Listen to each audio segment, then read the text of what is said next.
창세기 강의 42번째 시간으로 떠남의 명령이라는 제목으로 함께 말씀을 보기를 원합니다.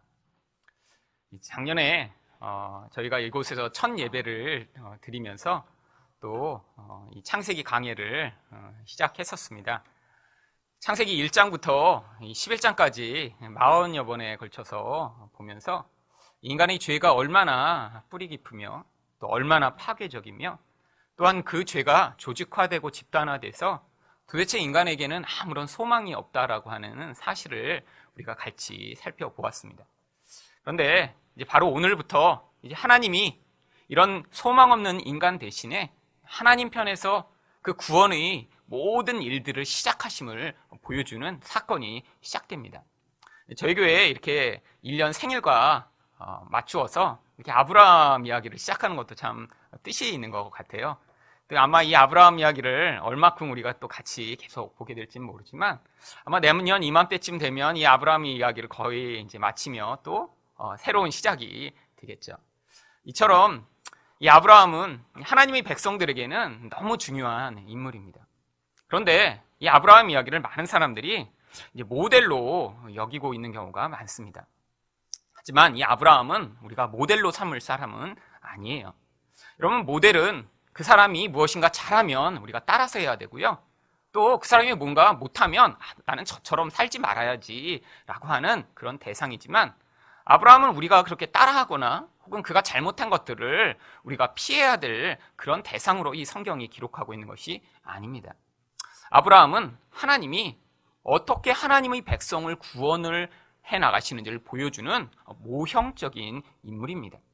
모형이라는 것은요, 과거에 하나님이 이런 방식으로 내가 구원을 이룰 테니까 너희 인생에서도 그런 일들이 일어나거든. 하나님이 내 인생에 지금 개입하고 계시며 또한 나 또한 아브라함이 이렇게 받은 그 놀라운 믿음의 결국인 구원을 받게 되겠구나라는 사실을 알도록 미리 한번 보여주시는 것을 이야기합니다.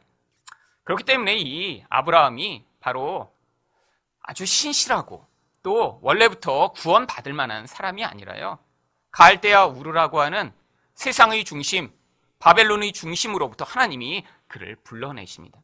우리 또한 바벨론과 같은 이 세상 속에 살고 있어요. 그런데 어느 날 하나님이요, 우리를 그곳으로부터 불러내시는 것이에요. 그런데 그렇게 부름을 받았다고 해서요, 부름을 받을 만한 자격을 가진 모습을 갖고 있지 않지만 하나님이 인생 가운데 찾아오셔서 그 인생을 만지시고 개입하시고 주관하셔서 결국 하나님이 목적하신 결국을 이루어내시는 것입니다.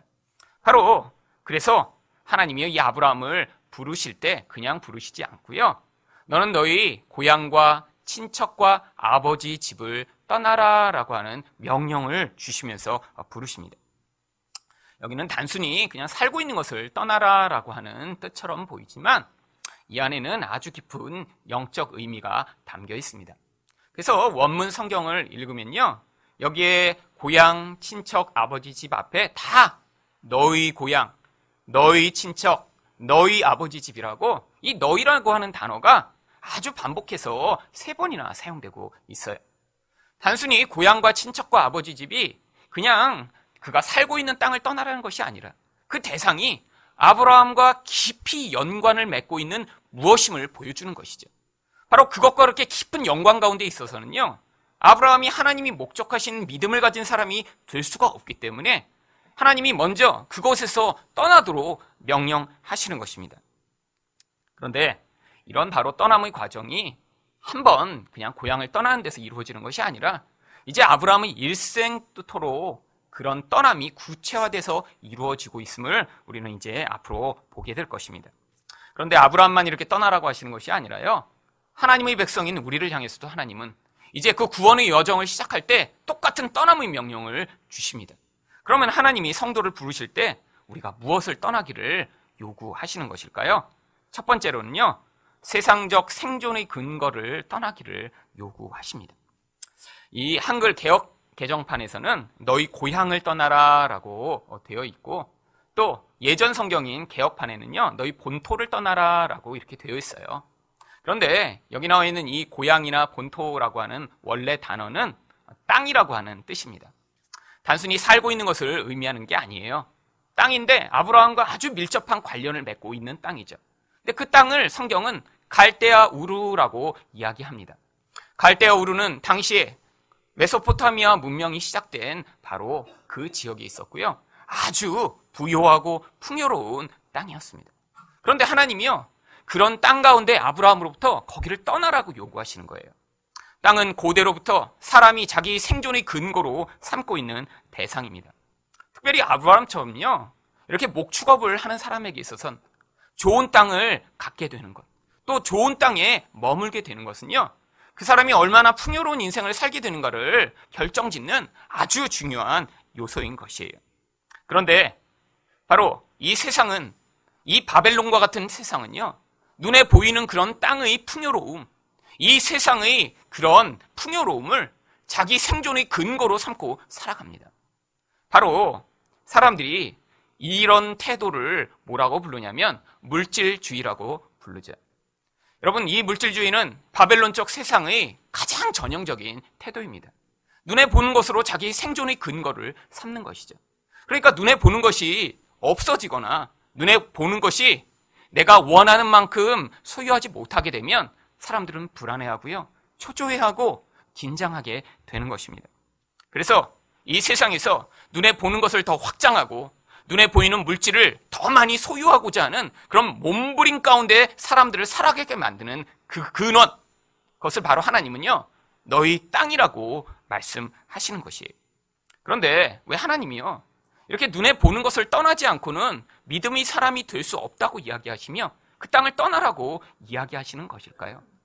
인간은 하나님의 생명에서 단절되었기 때문에 그 생명에서 단절된 순간부터 영적 세계를 볼 수 있는 눈은 닫혀버리고요, 눈에 보는 것에 의존된 감각적인 존재가 되어버리고 말았습니다. 그러니까요, 이 감각을 만족시키기 위해 살아가는 인생으로 살다 보면요, 하나님이 우리를 부르셔서 믿음의 사람, 영적인 생명을 얻는 사람이 되고자 하심에도 불구하고요, 계속 눈에 보는 것에 의존된 삶을 떠날 수가 없는 거예요.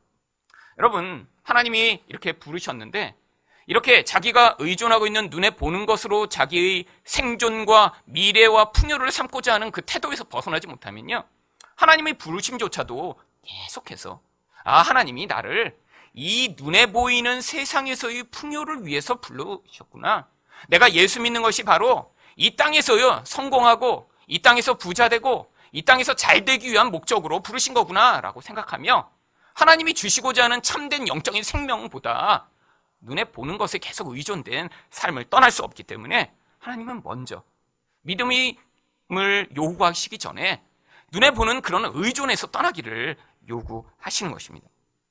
바로 사람들은요, 이 땅에서 이 풍요를 위해서 끊임없이 노력하는 삶을 삽니다.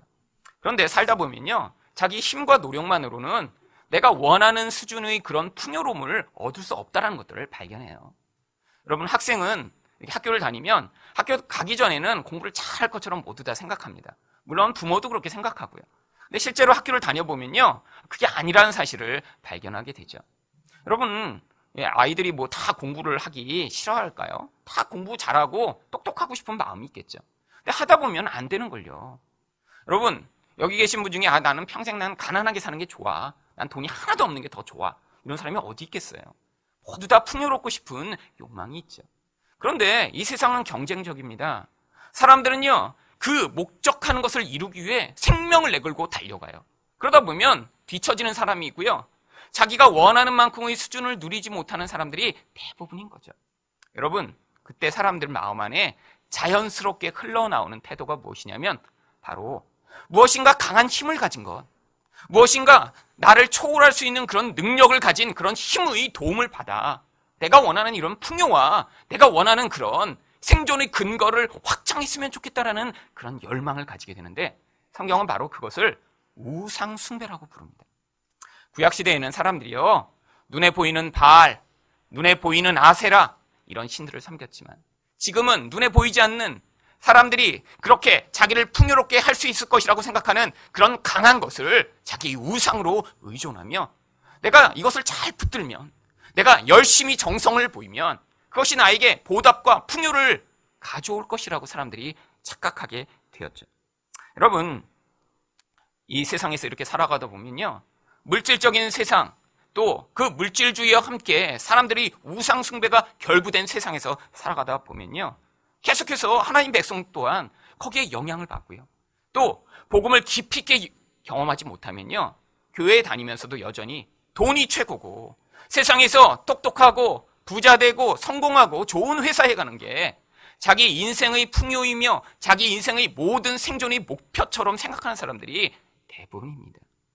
여러분, 그런데 하나님이요, 하나님 백성은 거기서 건져내기를 원하세요. 여러분, 아무리 돈이 많아도요, 해결할 수 없는 많은 문제들이 있습니다. 아무리 똑똑해도요, 세상의 문제들을 자기가 다 해결하며 거기서 만족과 풍요를 찾을 수가 없어요. 인간은 원래 하나님으로만 만족하는 존재로 만들어졌는데, 그 하나님 없이 내 힘으로 세상에서 나의 만족과 나의 풍요를 채우려고 하는 이 자기 중심적이고 교만한 태도, 여기에 매여 있어 갖고는요, 절대로 하나님이 우리에게 주시고자 하는 그 풍요로움과 만족을 이 세상에서 경험할 수가 없는 거예요.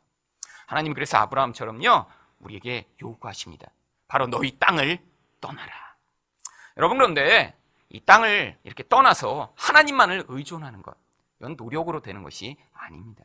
왜냐하면 우리 또한 바벨론에 살고 있거든요. 눈에 보이는 물질을 최고의 가치로 추구하는 바벨론에 살고 있기 때문에 우리가 좋다고 생각하는 것, 우리가 성공이라고 생각하는 것, 다 세상에서 좋고 성공이라고 이야기하는 것과 똑같이 일치합니다. 여러분, 그러니까요, 하나님이 인생에서 하나님 백성을 구원하시기 위해 스스로 개입해 오시는 거예요. 아브라함이 스스로 노력해서 이런 믿음의 사람이 된 것이 아니라 하나님이 하나님밖에 의존할 수 없는 상황으로 인생 가운데 개입해 오시는 것입니다.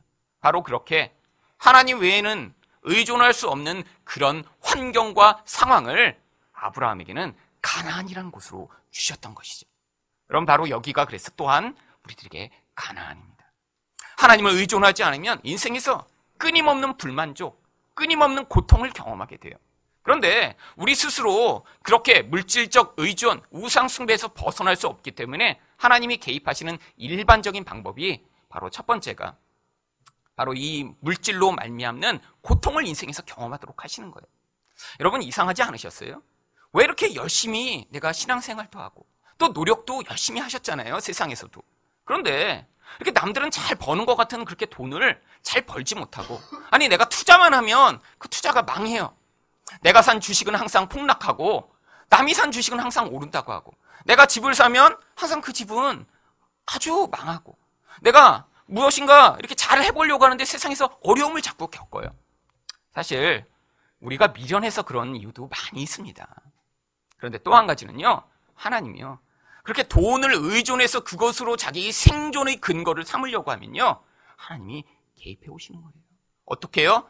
그것을 의존하지 못하도록. 아니면요, 또 어떤 사람은요, 하나님이요, 돈을 가지고 있는데 그 돈으로 자기 인생의 중요한 문제들을 해결할 수 없는 상황들을 끊임없이 만나게 하십니다. 하나님이 일부러 돈 있는 사람을 다 망하게 하시거나 또 돈 없는 사람을 갑자기 다 부자 되게 하시는 이런 이 땅의 질서를 갑자기 깨트리시는 일을 하시진 않아요. 그가 가지는 능력, 또 그가 가지는 그런 모습대로 어떤 사람은 자기 실력과 모습대로 자꾸 하는 일마다 실패하는 거예요. 어떤 사람은 또 그런 능력을 가지고 세상에서 남들이 볼 때는 잘하고 있는 것처럼 보이는 것이죠. 그런데요, 이렇게 세상에서 실패하는 사람은 그 돈의 문제로 말미암아 정말로 내가 이렇게 의존하고 바라는 이것이 나를 책임질 수 없구나라는 것들을 끊임없이 고백하게 만드시고요. 또 돈이 있는 사람은 있는 사람대로, 아니 내가 돈을 가져도 내 자식 문제는 어떻게 할 수 없구나, 아니 내가 아무리 많은 돈을 가져도 이렇게 병에 걸렸는데 이 병에서 나는 자유케 될 수 없구나, 이 많은 돈으로도 내가 사람의 마음을 얻을 수는 없구나라는 그런 고백들을 똑같이 하도록 만드시는 것입니다. 그뿐 아니라 그런 과정을 통해 하나님이 그런 세상의 물질과 돈보다 강력하시고 크시고 위대하신 분이라는 사실을 문득문득 경험하도록 하시는 것이죠.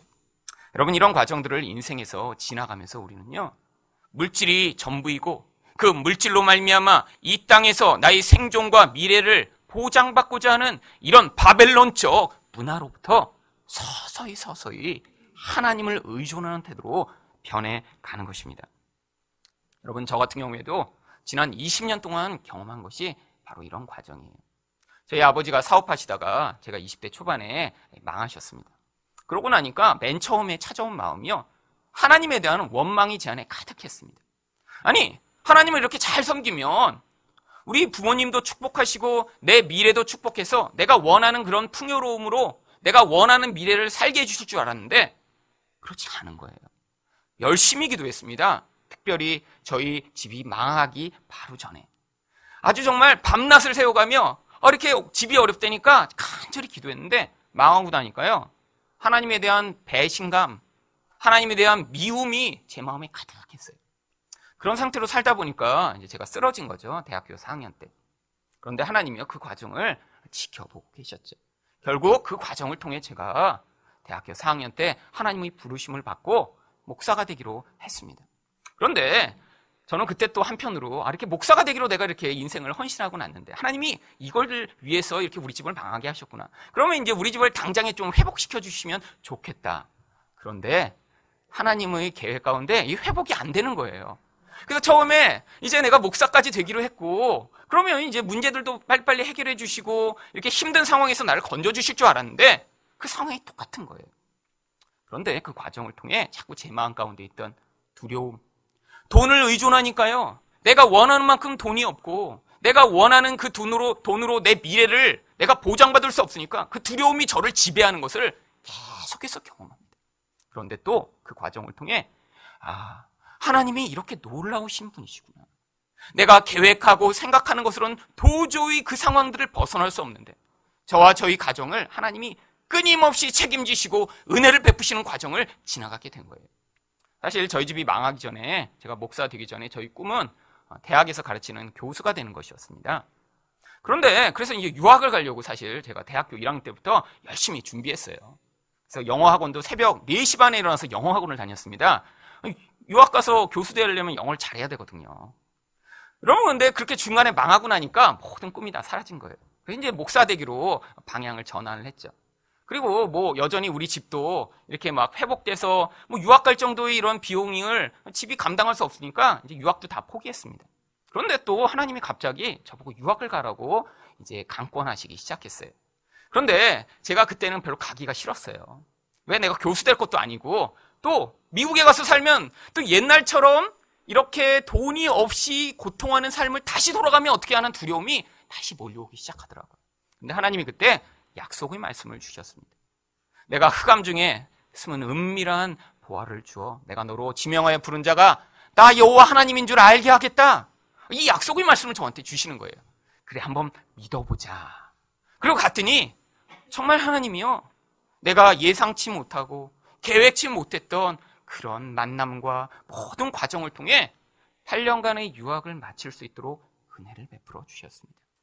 유학을 마치고 돌아와 사실 이 교회를 개척하기까지 하나님이 또 계속해서 그런 모든 생존을 뛰어넘는 은혜를 베푸시고 우리 교회도 이렇게 시작할 수 있도록 하신 거예요. 여러분, 지금은 제가 일주일에 한 번 대학에도 가르쳐서 가르치는 교수 일도 하고 있습니다. 옛날에 그렇게 꿈꾸던 일이에요. 그런데 교수는 별로 재밌지가 않아요. 목사가 훨씬 재밌습니다. 왜냐하면 여러분, 교수를 하다 보니까 결정적인 문제를 얘기해 줄 수가 없어요. 아니, 이렇게 정신적으로 문제가 있을 때, 마음이 이렇게 힘들 때 이런 문제를 이렇다고 얘기한다, 노이로제라고 부른다라고 까지 하는데 그럼 어떻게 해결할 수 있느냐? 책에는 정신병원에 가든지 약물 치료를 하라고 항상 써 있어요. 근데 그건 해결 방법이 아니거든요. 미봉책이거든요. 예수 그리스도를 만나야 해결되는데 학교에서는 예수라는 말을 할 수가 없는 거예요. 그런데 여기서는 마음껏 할 수 있습니다. 그래서 이 주일날 와서 예수 얘기하는 게 너무너무 행복한 일이에요. 여러분, 세상에 많은 사람들이 이렇게 문제와 심각한 두려움과 욕망을 해결하지 못하는 상황 가운데 살아가고 있는 그 자리에서 무엇이 정말 해결책인가요? 예수 그리스도로 말미암아 그들의 영혼이 참된 생명을 얻는 것이 해결책인데 그것을 선포하는 자리로 하나님이 제 인생이 그런 생존에 매여있던 곳으로부터 불러내셔 훈련하신 다음에 이런 일 가운데 설 수 있도록 은혜를 베푸신 것입니다. 여러분, 인생 가운데도 생존에 매여있는 곳에서 벗어나셔야, 세상이 돈이 최고야, 돈을 가져야 너희 미래가 책임져질 수 있고 너가 풍요로운 삶을 살 수 있으라고 하는 그 거짓말에서 여러분이 벗어나셔야 여러분 미래 가운데 하나님이 예비하시고 하나님이 여러분을 통해 보이시고자 하는 그 놀라운 하늘나라의 생명을 전하고 누리는 삶을 살 수 있는 것입니다. 두 번째로 하나님은 성도를 부르실 때 무엇을 떠나기를 요구하시나요? 세상적 보호의 근거를 떠나기를 요구하십니다. 하나님이 두 번째로 아브라함에게 너희 친척을 떠나라고 명령을 하셨어요. 여러분 고대에는요 이렇게 혼자 살면 굉장히 위험했습니다.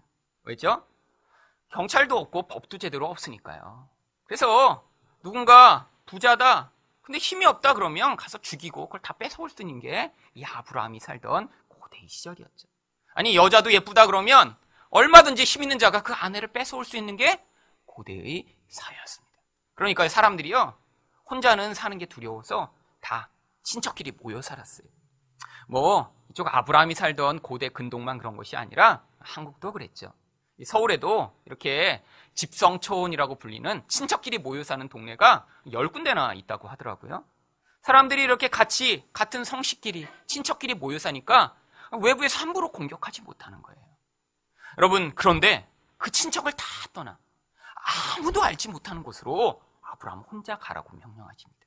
이것은요 아브라함이 자기를 보호하는 그 모든 보호의 근거를 이제 세상의 눈에 보이는 것, 사람, 이런 힘, 이런 것에서 다 떠나서 하나님만으로 그 보호의 근거를 삼으라고 하시는 하나님의 부르심의 명령입니다. 여러분 세상 사람들은 다 두려움에 매여 살아가게 되어 있습니다. 여러분 가인이 하나님을 떠나 사람들이 저를 죽이면 어떡하죠? 하나님 앞에 호소한 다음에 그가 두려우니까 맨 처음 한 일이 무엇입니까? 바로 성을 쌓은 일이에요. 왜 성을 쌓죠? 성을 쌓으면요 그 성이 자기를 보호해 줄 거라고 믿으니까. 그런데 가인이 성을 쌓고 그 성의 이름을 자기 아들의 이름인 에녹과 똑같은 이름으로 짓습니다. 왜죠? 성만이 아니라 자기 자식도 자기를 보호하는 대상이 되기를 원한 거예요. 여러분 사람들은요 이렇게 눈에 보이는 물질적 힘, 또 눈에 보이는 사람이 자기를 보호해 줄 것이라고 믿습니다. 사람들이 흔히 그래서 이런 보호의 대상으로 여기는 것들을 백이라고 부르죠. 여러분 한국 사회 같이 이렇게 정말 사람의 그런 관계가 중요한 곳에서는요 이 백이 어떤 것보다 아주 영향력을 많이 미칩니다. 저도 제가 대학교 때 이제 미국에 잠깐 이제 갔다 오려고 이렇게 이제 신청을 했더니 안 된다는 거예요. 그 당시만 해도 이렇게 이제 미국으로 잠깐 갔다 오는 게 이제 군대를 갔다 오지 않은 사람은 도망가는 사람이 많았기 때문에 법이 굉장히 엄격했습니다. 그래서 내가 잠깐만 이렇게 갔다 오는데 왜 안 되냐고 그랬더니 그래도 군대를 안 간다 더 안 된대요. 그래갖고 이렇게 다 비행기표도 사놓고 다 준비를 했는데 그렇게 어려울 줄 모르고 이거 어떡하냐고 그랬더니 그건 뭐 네 사정이지 우리가 책임지는 게 아니래. 그러고 저가 어떡하냐 그랬더니 왜 아버지가 그럼 내가 아는 사람한테 한번 연락을 해보겠다고. 그래서 뭐 직접 아는 분도 아니고 아는 분한테 이렇게 해갖고 아주 먼 분이 전화를 한 통화 했어요. 그랬더니 거기서 저한테 직접 전화가 오더라고요. 한번 와보라고. 그랬더니 아니 도대체 어떻게 그 사람을 아냐고. 태도가 달라졌어요. 태도가 이전과는. 그랬더니 적극적으로 이걸 해결할 수 있도록 방법을 찾아보겠다고. 그때 제가 처음 느꼈습니다. 세상에선 백이 중요하구나. 여러분 그래서 결국 미국에 갔다 오게 됐어요. 여러분 세상에 살다 보면요 누구를 아느냐 굉장히 중요합니다. 그 사람이 나에게 영향력을 미쳐줄 수 있으니까요. 어떤 문제가 해결 안 될 때 문제를 해결해 줄 수 있으니까요. 그런데 사람들이 그래서 사람을 의존하는 그 의존이 깊으면 깊을수록요 그 사람이 그 사람의 우상이 되는 경우가 종종 있습니다. 여러분 사람은요 사람의 영적인 의존을 견뎌낼 수가 없어요. 여러분 인간의 의존은 깊은 것입니다. 여러분 누군가를 단순히 내가 의존한다는 게요 뭐 저 사람이 나에게 돈을 빌려줬으면 좋겠다, 내가 문제가 있으면 해결해 줬으면 좋겠다의 수준이 아닙니다. 어떤 사람이 정말로 내 문제를 해결해 줄 것 같고 나의 어떤 어려운 상황을 건져줄 것 같으면요 그 대상을 향해 인간은요 영적인 의존을 하게 되어 있어요. 이것이 바로 우상숭배입니다. 여러분 결혼할 때요 사실 대부분의 우리 자매들이 그 남편을 보면서 이 사람이면 좀 듬직한 것 같다, 내 인생을 이 사람이 그래도 책임져 줄 수 있겠지, 이런 마음으로 그래도 대부분 결혼하죠. 여러분 결혼할 때 그런 마음을 가지고 결혼하시나요? 저 인간 내가 평생 책임져 줘야겠네. 어떻게 저렇게 그냥 병약하고 그냥 힘도 없어갖고 내가 이렇게 그냥 챙겨주지 않으면 쓰러질 것 같냐? 간혹 어머니 마음이 풍성한 그런 분들은 그런 마음으로 결혼하시기도 합니다. 평생 후회하죠, 결혼하고 나서. 그런데 대부분은요, 저 사람이 나를 그래도 좀 지지해 줄 거. 내가 울면 일로 와, 이 오빠 이 넓은 품에 안겨. 그래서 이렇게 토닥여 줄 것 같기도 하고. 그래서 결혼을 해요. 여러분 결혼해 보니까 그 넓은 품에 안겨. 지금까지 정말 푸근함을 늘 누리셨나요? 여러분 그 가슴에 안길 수 없다라는 사실을 금방 발견합니다. 사람의 그런 기대를요, 사람은 채워줄 수가 없어요. 여러분 자녀가 태어났을 때, 이 아이가 나의 꿈을 이루어주며 내가 못다한 그 모든 것들을 이루어주겠지, 그런 기대를 가셨지만 여러분 그 자녀가 그런 기대를 만족시켜줄 수 있나요? 안 됩니다. 왜요? 인간은 사람의 영적 기대를 만족시킬 수 없는 연약한 존재니까요. 오직 하나님만이 우리 그런 영적 의존의 유일한 대상이 되십니다. 그런데 이 세상에 살다 보면요, 자꾸 사람들이 우리에게 얘기해요. 어떤 사람을 알았더니 되더라. 아니 내 남편이 이렇게 나의 풍요로움을 책임져 주더라. 내가 문제가 생길 때 우리 아들이 낳았으니까 되더라. 여러분 하나님이요, 그런데 하나님 백성에게는 그것이 통하지 않도록 하십니다. 왜? 하나님이 원래 그 자리에 서셔야 하거든요. 우리 의존의 대상이 되셔야 하거든요. 우리가 다른 것을 의존하지 않고 하나님을 의존할 때 하나님은 우리 방패가 되어주십니다. 세상이 어떤 것도 우리를 쓰러뜨리고 무너뜨리고 흔들 수 없는 유일한 분이 바로 우리 하나님이세요. 그런데 우리는 본능적으로 사람을 의존하고요, 사람을 기대하는 것이 우리 본능적인 태도예요. 하나님이요, 이런 과정에서 우리를 불러내시기 위해 인생 가운데 자주 사용하시는 방법이요, 내가 의존했던 그 사람이 나를 배신하고 내가 기대했던 그 사람이 정말 나를 오히려 골탕 먹이는 일들을 경험하게 하십니다. 이런 과정을 통하지 않으면요, 우리는 계속해서 사람을 기대하게 돼요. 왜? 그래도 저 사람은 괜찮겠지. 저 사람은 나를 보호해 주겠지. 저 사람은 내 문제를 해결해 주겠지. 여러분 아닙니다. 하나님이 이걸 가르치시기 위해 우리 인생에 개입하시는 그런 과정 가운데 여러분이 그래서 때로는 배신을 당하실 때가 있고요, 때로는 사람 때문에 힘드실 때가 있고요, 사람이 여러분을 정말 고통스럽게 하는 과정을 지나실 때 그 사람을 원망하지 마세요. 여러분이 의존했기 때문에 상처를 받은 거예요. 여러분이 그 사람을 기대했기 때문에 문제가 생긴 거예요. 여러분 저도 그런 과정을 많이 당했습니다. 제가 미국에 있을 때 사실 한국에서 책을 이제 출판하기로 했어요. 그래서 이제 추천사를 이렇게 이제 써야 되니까 이제 추천사를 이제 누구를 할까 하다가 그래도 제가 아는 이제 유명한 목사님들이 계셔서 그 중에 이제 한 분한테 부탁을 했더니 뭐 당연히 해주시겠대요. 그래서 그리고 또 한 분 이제 그래도 유명한 분이 두 분이 추천을 하면 그래도 내 책은 별로 안 유명한데 그래도 이제 유명한 분들이 추천해서 아무개 추천하면 내 책의 주가가 조금 올라가겠지, 이런 마음으로 또 다른 유명한 분한테 전화를 했습니다. 그랬더니 이분이 오랫동안 저를 알고 있던 분이에요. 십몇 년 동안 저와 이렇게 친분을 가지고 있는 분이고 제가 신학교를 다닐 때부터 저를 아주 예뻐해 주신 그런 분이에요. 그런데 갑자기 머뭇머뭇 하시더니 안 되시겠다는 거예요. 그래서 왜요? 이거 제가 무슨 이상한 책이 아니라 이건 성경을 이렇게 해설하는 그런 책인데 왜 그러시냐 그랬더니 결국엔 나중에 털어놓으시는데 제가 유명하지 않아서 추천을 못 해주시겠대요. 유명하면 추천사가 필요 없죠. 안 유명하니까 유명한 분이 추천사가 필요해서 해달라고 그런 건데, 근데 제가 너무 그때 실망을 했습니다. 이게 완전히요, 정말 배신을 당한 것 같은 거예요. 이거 안 유명하다고 안 해주면 그럼 난 영원히 추천사를 못 받겠네? 그리고 나를 십몇 년 동안 알았다는 건 뭐야? 그러면서 제가 막 마음이 너무너무 쓴뿌리가 올라오는 거예요. 나중에 이런 마음까지 들더라고요. 내가 유명해져서 나중에 나한테 추천사를 받으러 오도록 만들어야겠다. 여러분, 내가 왜 이렇게 화났는지 제가 기도하면서 생각해 보니까요, 남의 힘을 동원해서 나를 드러내고 싶었던 거죠. 유명한 사람한테 이렇게 달라붙어 갖고 그 사람의 유명세를 내가 같이 이용해 먹고자 한 거죠. 제 마음 가운데 하나님이 잠잠히 말씀하십니다. 이승아, 사람이 너를 도와줄 수 없어. 사람이 너의 보호자가 아니야. 사람이 너를 높여주는 게 아니야. 오직 높이고 낮추는 분은 하나님뿐이셔. 여러분, 그런데 제가 그걸 이미 다 알고 있었어요. 근데 실제 그런 상황이 돼 보니까 내 안에 있던 그런 사람을 의존하는 마음, 사람으로 말미암아 영광을 얻고 싶은 마음이 다 드러났고요. 고통의 과정을 지났지만 오히려 그것을 통해 하나님을 의존하는 법을 배우게 된 것입니다. 여러분, 사람 때문에 지금 낙심하고 계세요? 사람을 의존했다가 상처를 입으셨어요? 그 과정 가운데 사람이 아니라 하나님을 의존함으로 여러분을 영원히 배신하시지 않는 분, 여러분을 위해 아들까지 죽이시고 여러분을 끝까지 붙들 그분을 의존하는 태도로 이 기회를 삼으시기를 바랍니다. 마지막으로 하나님은 성도를 부르실 때 또 무엇을 떠나기를 요구하시나요? 세상적 정체성의 근거를 떠나기를 요구하십니다. 하나님이요, 아브라함에게 마지막으로 내 아버지 집을 떠나라 라고 요구하세요. 여러분, 고대에는요, 이제 아버지가 살아있는 경우에 그 아버지에게 의존된 자로 이렇게 살았습니다. 여러분, 그래서 아버지가 어떤 지위를 갖고 있냐가 그 자식의 인생 가운데 아주 크게 영향을 미쳤어요. 아버지가 왕이면 그 아들은 왕처럼 대우받아요.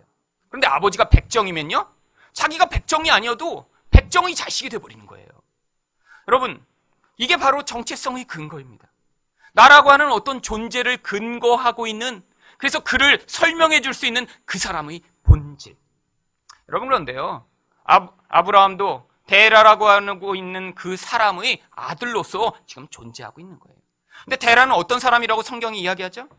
강 건너에서 우상을 숭배하던 자. 바로 이 데라의 정체성은요, 우상 숭배자였던 거예요.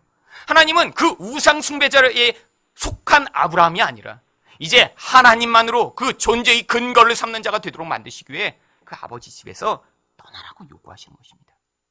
여러분, 세상 사람들은 이렇게 자기를 설명하고 자기 근거로 삼기 위해 끊임없이 무엇인가 자기를 가장하는 일들을 합니다.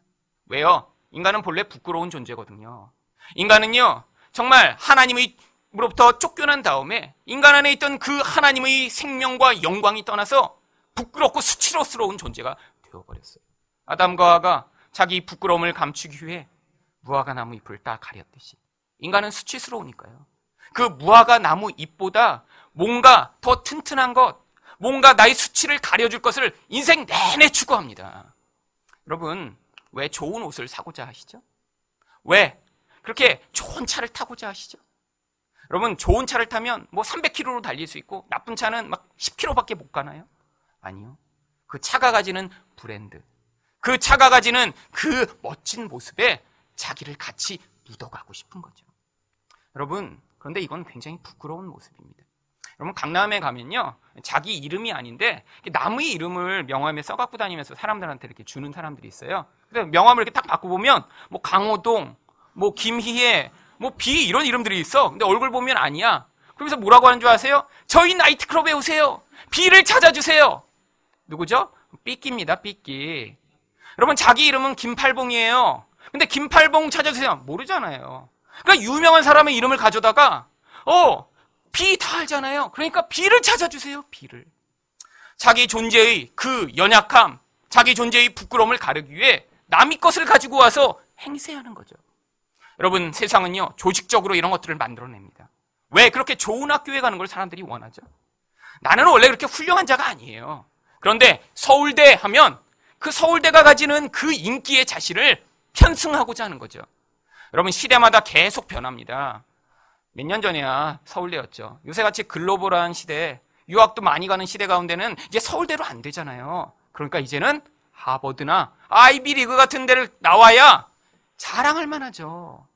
여러분, 세상은 끊임없이 명품, 좋은 것, 이런 네임이 있는 것들을 자기 존재의 부끄러움을 가리는 수단으로 자꾸 만들어냅니다. 여러분, 그런데 사람들이 어리석은 게요, 내가 저걸 가져야, 아니면 내가 저기에 속해야, 내가 저거를 가지고 있어야 내가 영광을 얻을 수 있고 내 부끄러움을 가릴 수 있다라고 착각하게 되는 거예요. 여러분, 요즘은요, 교회도 이렇게 브랜드화 되어 있습니다. 어디 가서 하늘사랑교회 다녀요. 아무도 모르죠. 새로운 이름이네. 여러분, 그런데 유명한 교회 이름 되면요, 다 압니다. 자기가 그 교회가 아닌데도요, 사람들은 어느 교회 다니는지 예수 믿는 사람을 만나면 얘기하고 싶어요. 나는 이렇게 큰 교회 다녀? 우리 교회는 엘리베이터도 있다? 우리 교회는 이렇게 크다? 몇천 명 예배 드린다? 성도가 몇만 명이야? 자랑하고 싶은 이 인간의 욕구. 여러분, 그게 무엇이죠? 바벨탑을 쌓는 거예요. 우리 이름을 내자. 이렇게 큰 성을 쌓고 이렇게 높은 탑을 쌓아. 나는 유명하지 않아. 나는 거기에서 일개에 불과해. 그런데 그 커다란 성 가운데 내가 한 사람으로서 속해 있으니까 나도 그 성이 유명하고 그 탑이 아름다운 것처럼 나의 존재도 그렇게 받아줘라고 사람들이 그런 커다란 집단, 커다란 세력 가운데 자신을 동일시하며 자신의 수치를 가리려고 하는 이 세상의 문화. 여러분, 이 세상은 소비주의로 말미암아 끊임없이 우리를 유혹합니다. 더 좋은 물건들을 자꾸 만들어내요. 그런데 그 좋은 물건이요, 희귀해요. 비싸요. 아무나 갖지 못하는 거예요. 그래서 그걸 가지고 마치 자신의 존재가 내가 그걸 소유하면, 그걸 가지면 더 훌륭하고 멋진 존재가 된 것처럼 착각하도록 만들죠. 여러분, 그런 세상의 문화에 휩쓸려가면 어떤 결과가 나타나나요? 자기 존재를 가장하고 결국 죽으면요, 여러분 다 남기고 가셔야 돼요. 여기 쌓아놓는 것 아무리 100억짜리 옷을 입어도요, 여러분 가지고 갈 수 없습니다. 그런데 이 짧은 인생, 이 부끄러운 모습을 가리기 위해 인생들은 끊임없이 자기를 가장하는 일을 하는 이 세상 가운데 우리가 살고 있습니다. 여러분, 그런데 거기서 벗어나시지 못하면요, 인생 내내 세상의 영향력 가운데 벗어날 수가 없어요. 하나님만으로 여러분의 자랑을 삼으시고 여러분의 그 부끄러움을 우리 예수 그리스도의 피로 덮으셔야 하는데, 다른 것으로 그것을 가리려고 할 때마다 오히려 여러분의 수치가 드러나게 되는 그런 삶을 사시게 되는 거예요. 제가 초등학교 때 한국에 이렇게 명품이라고 하는 브랜드 중에 나이키가 그때 처음 들어왔습니다. 이 나이키를 제가 처음 본 날이 어느 날이었냐면, 이제 저희 동네에 있는 같은 구역에 구역장님 집에 저희 집이 같이 이렇게 식사하러 갔는데, 그 구역장님의 큰 누나가 이제 대학생이었거든요. 저는 초등학생이었고. 그랬더니 이제 밖에 나가서 대학생이 돼서 그랬는지 하여튼 나이키 신발을 그때 처음 사온 거예요. 그런데 신발이 가격이 그때 얼마였냐면 일반 운동화의 10배 가격이었어요. 그게 거의 한 30년 전이니까요. 그래서 세상에 그 운동화는 금으로 만들었냐? 그러면서 우리가 다 신발을 돌려보면서 막 이렇게 생긴 게 있대 거기. 그러면서 그때부터 한국에 이제 이런 브랜드 열풍이 불기 시작했습니다. 그런데 아니 신발이 10배 가격이에요. 그리고 딱 이렇게 보니까 비싼 데니까 좋아 보여요. 그리고 막 쿠션도 있으면 저거 신으면 발도 안 아플 것 같아. 그래서 제가 집에서 맨날 나이키 노래를 불렀습니다. 엄마, 나는 나이키 언제 사줄 거야? 나이키 지금 막 발이 그냥 아파 맨날. 일반 이런 운동화 못 신겠어. 제가 쭉 올라갔고요. 제가 이제 초등학교를 졸업하면서 나이키 신발을 드디어 선물로 받았어요. 그래갖고요, 얼마나 기뻤는지요. 아직도 그 나이키를 생생하게 기억합니다. 파란 바탕에 초록색 이렇게 무늬가 있는. 그래갖고요, 제가 그거를 이제 떳떳하게 신고 딱 갔는데 며칠 안 돼서 아침에 일찍 가고 있는데 어떤 깡패가 저를 부르더라고요. 저는 그 나이키를 신으면 사람들이 와, 나이키 신은 김일승 이렇게 봐줄 줄 알았는데 깡패만 이렇게 눈치를 채더라고요. 그러더니 오래요 일로. 그러더니 그거 누가 사줬니? 그래서 저희 엄마가 사주셨어요. 그 순간에 이 절망. 이게 산지 얼마 안 됐는데 이 깡패한테 뺏기면 내 인생은 이제 끝이다. 근데 이렇게 앉아보래요. 바로 뺏지는 않더라고요. 그러더니 한번 이렇게 괜찮니? 그 신발. 그래서 좋습니다. 벗어보래요. 그래서 신발을 벗었어요. 근데 이제 정말 뺏긴 거예요, 이젠. 그런데 정말 하나님이 보내신 천사가 그때 지나갔어요. 저희 동네에 고등학교 형이 하나 지나가다 본 거예요. 거기서 신발 벗고 있는 저를. 근데 다행히 그 형이 그 깡패보다 키가 컸어요. 그러더니 일승아, 너 왜 그래? 이제 학교 늦었다. 빨리 와. 그래갖고 제가 네 알았어 형. 그래서 신발 빨리 신고 빨리 달려가면서 그놈의 얼굴을 보니까요, 거의 잡았던 이 미끼를 놓친 그 분노와 미움이 얼굴에 가득한 채로. 여러분, 근데 제가 그 신발을 얼마나 좋아했는지 중학생이 됐으니까 발이 크기 시작하잖아요. 나중에는 발가락이 안에서 이렇게 찐득여갖고 막 피가 나는데도 그 신발이 이제 작다고 벗으면 우리 엄마가 또 안 사주실까봐 정말 나중에 막 발이 이렇게 꼬여갖고 안에서 피가 나는 데까지 계속 신었어요. 그리고 나서 결국에 나중에는 걸어 다닐 수 없을 때가 돼서 이제 그 신발을 벗고 나이키 대신 이제 나이스 같은 그런 신발을 대신 샀습니다. 여러분, 그때 그렇게 내가 사모하던 내 존재를 영광스럽게 만들 것처럼 생각했던 그 나이키. 지금 제가 그 나이키를 신으면 지금도 그렇게 자랑스럽게 생각할까요? 여러분, 저희 집에 나이키 신발 지금 있어요. 그런데 제가 그 신발을 신고 다니면 사람들이 나를 나이키로 봐주겠지? 내가 이렇게 좋은 신발 신었으니까 사람들이 나를 존경해 주겠지? 나는 멋있는 사람일 거야 라고 생각할까요? 아니죠. 이제 나이가 들었으니까요. 더 이상 나이키 갖고는 안 되는 거예요. 제 정도 나이가 되면요, 이젠 나이키가 아니라 자동차로 그렇게 뽐을 내야죠. 이 차를 타고 다니면 사람들이 나를 봐주겠지? 이렇게 멋있는 거를 내가 가지고 있으니까 사람들이 나를 멋지다고 여겨주겠지? 여러분, 이게 바로 세상의 소비 문화며 물질주의 문화입니다. 인간의 부끄러움, 영적 부끄러움을 눈에 보는 것으로는 절대 가릴 수 없음에도 불구하고 세상은 끊임없이 우리를 속여서 그런 물질에서 벗어나지 못하는 존재가 되도록 만들고 있는 이런 바벨론 가운데 하나님이요, 지금도 우리를 향해 부르십니다. 그 바벨론으로부터 떠나 나로 말미암아 네 인생의 풍요로움과 만족을 삼는 인생으로 살아라. 여러분, 앞으로 우리가 이 아브라함의 인생을 이제 같이 살펴보게 될 거예요. 그 안에 정말 하나님이 어떻게 그를 그 세상으로부터 불러내셔서 그를 통해 하나님의 그런 믿음의 사람을 만들어내실지를 보여주시는데, 이 아브라함의 인생을 통해 우리 또한 아브라함과 같이 정말 우리 후손과 대대손손 믿음의 사람으로서 기억되는 그런 여러분이 되시기를 예수 그리스도 이름으로 축원드립니다.